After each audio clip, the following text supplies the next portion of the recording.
یہ مسئلہ آج کل بہت پوچھا جا رہا ہے، نوجوان بہت زیادہ پوچھ رہے ہیں اور سوالات بھی اس سلسلے کے اندر جو ہے وہ لوگ بہت کرتے ہوئے نظر آ رہے ہیں. تو بہرحال اور وہ ہے یہی کہ بٹ کوائن اور یہ جو ڈیجیٹل کرنسیاں ہیں ہماری کرپٹو کرنسی وغیرہ، اس میں انویسٹمنٹ کرنا، اس میں کاروبار کرنا وغیرہ، یہ اس کا کیا حکم ہے. تو بہرحال دیکھیے یہ اپنی جگہ کے اوپر ایک بات ہے کہ بہرحال ابھی جو ہمارے مجتہدین اور علماء ہیں، ابھی تفصیل تو اس میں ابھی آگے چل کر ہم اس کو ذکر کریں گے. البتہ یہ جو ہے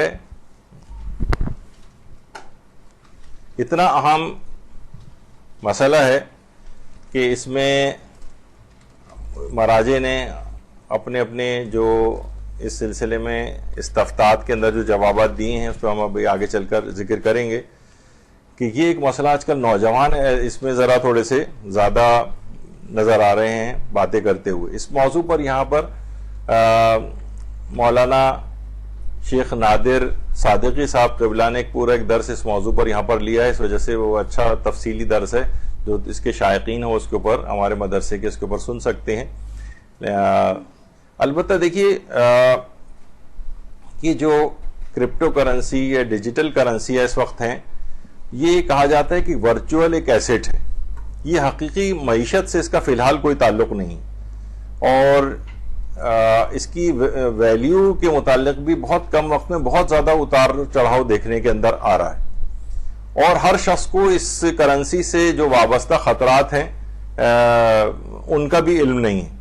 اور یہ جو ہماری کنونشنل بینکنگ ہے، اس روایتی بینکاری جس کو کہتے ہیں، اس کے برعکس اس میں کوئی ایسا انتظام بھی نہیں موجود نہیں ہے کہ جو صارف ہے جو اس کا کام کر رہا ہے اس کی قدر میں جو اتار چڑھاؤ اس کرنسی کے اس سے وہ محفوظ رہ سکے. تو بہرحال جو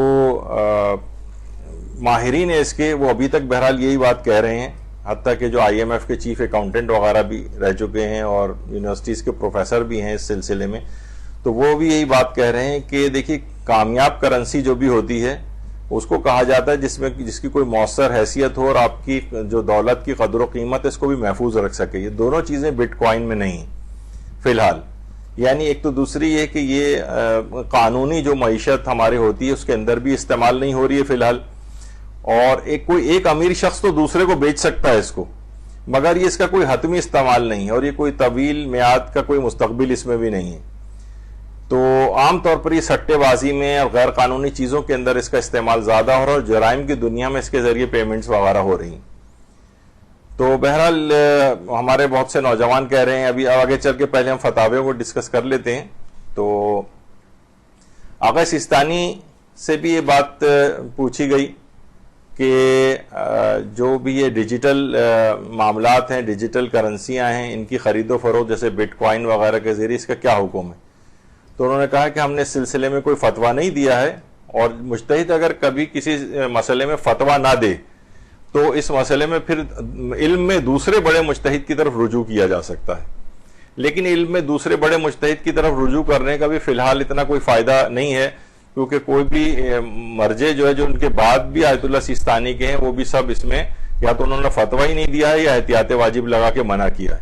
بلکہ آیت اللہ وحید خراسانی کی طرف اگر رجوع کریں تو انہوں نے تو فتوے کی بنا پر کہا ہے کہ اقوا یہ ہے کہ اس سے جو خرید و فروخت ہے وہ باطل ہے، اور اس طرح کی جو بھی ڈیجیٹل کرنسیز اور یہ ہیں یہ احتیاط واجب اس میں لگائیے کہ اس میں عمل نہ کیا جائے.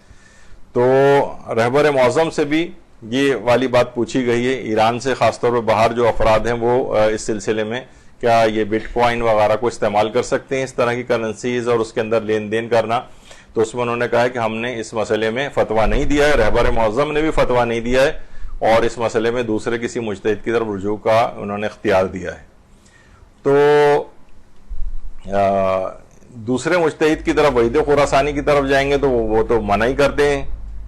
اور اس کے بعد آیت اللہ اسحاق فیاض ہیں، وہ بھی احتیاط واجب کے طور پر منع کرتے ہیں. آیت اللہ ناصر مکارم شیرازی بھی منع کرتے ہیں احتیاط واجب لگا کر.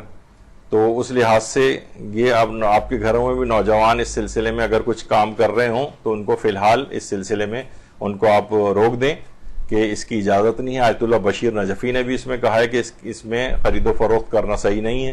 یعنی ابھی تک یہی والا فتویٰ اس میں سامنے آ رہا ہے.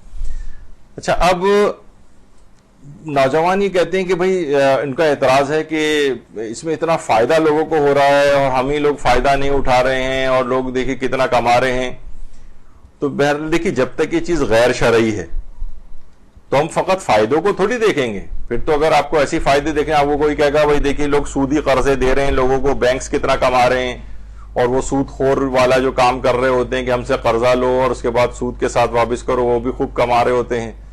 اور بہت سے منشیات فروش بھی اس طرح سے بہت سارا کما رہے ہیں. تو آپ کو ناجائز کوئی چیز تو نہیں کر رہی ہیں، تو یا کوئی اسمگلنگ وغیرہ لوگ کر رہے ہیں. لوگ کہہ رہے ہیں دیکھیے بعد میں بھی تو ہاں، یہ اس کا امکان اس وقت ہے کہ جب یہ چیز قانونی ہو جائے گی، حکومتیں اس سلسلے میں اقدام کرنا شروع کر دیں گی، یعنی وہ ان کی طرف سے اس کی اجازت مل جائے گی اور عام خرید و فروخت اس کے ذریعے ہونے لگے گی.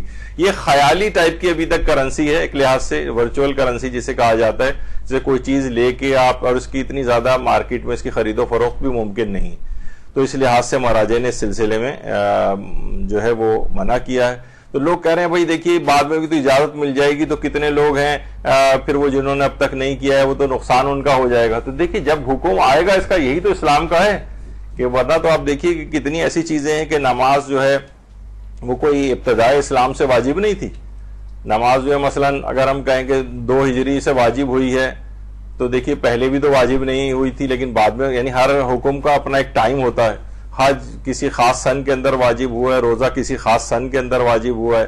شراب کو بھی متعلق کہا جاتا ہے الگ الگ ہے کہ 4 ہجری میں، 5 ہجری میں، 6 ہجری میں حرام ہوئی ہے. کچھ کہتے ہیں غزوہ خندق کے فوراً بعد، چند دنوں بعد یا 4-5 روز بعد حرام ہوئی، وہ بھی 5 ہجری میں ہوا تھا.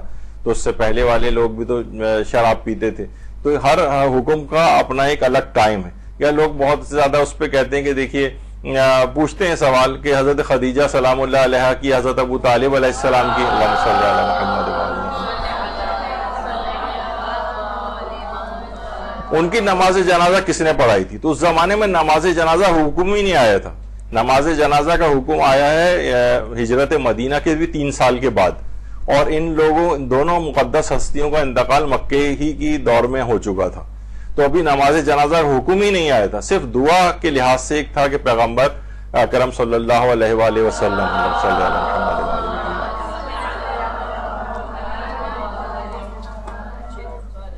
تو وہ آ کر فقط دعا کر دیتے تھے، لیکن نماز جنازہ کے وہ احکام اس طرح سے نہیں آئے تھے. تو جب جس کا بھی اس طرح سے ہوگا، جب اپنا ٹائم آئے گا، مراجع فتوے دیں گے، حکومت اس کو ایکسیپٹ کریں گی اور تمام جگہوں پہ قانونی کرنسی کے طور پر استعمال ہونا شروع ہو جائے گی، تو اس کے جواز کا پہلو بھی آ جائے گا. جب تک نہیں آتا، جب تک مراجع بھی احتیاط کر رہے ہیں اور اس میں لوگوں کے پیسوں ایک دم سے، ابھی فی الحال تو یہ ہوتا ہے کہ ظاہر ہے ان کو اس پورے سسٹم کو وہ لوگ بنا رہے ہیں تو اس میں لوگوں کا فائدہ بھی ہو رہا ہے، لیکن یہ کہ اس میں کرنسی کے محفوظ ہونے کی اس لحاظ سے شرط نہیں ہے.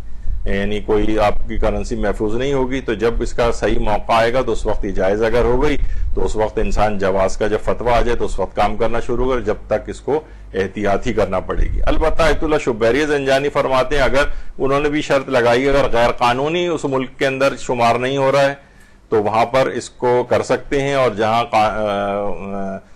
غیر قانونی شمار کیا جائے وہاں اس کی اجازت نہیں. تو ان تمام ہمارے ممالک جو ہیں، خاص طور پر سننے میں آیا کہیں لیٹن امریکہ 2-1 ممالک نے اس کو لیگلائز کیا ہے. صرف ان جگہوں کے اوپر کوئی جائے اور وہاں احتیاط واجب میں شبیری زنجانی کی طرف رجوع کر کے ان علاقوں، ان ممالک کے اندر جا کر اس کام کو کرے تو ایک الگ مسئلہ ہے. لیکن فی الحال یہ اتنا پریکٹیکل نہیں ہے مسئلہ. تو اس لحاظ سے فی الحال وہی والا مسئلہ ہے جو مولانا نادر صادقی نے بتایا تھا کہ ابھی کوئی استفتاء، کوئی فتویٰ مراجع کا نہیں آیا اس کے جواز کا. جب آئے گا اس وقت جائز ہو جائیں گی یہ چیزیں، جب تک نہیں ہو تب تک یہ جائز شمار نہ کیا جائے، اس پہ احتیاط کی جائے.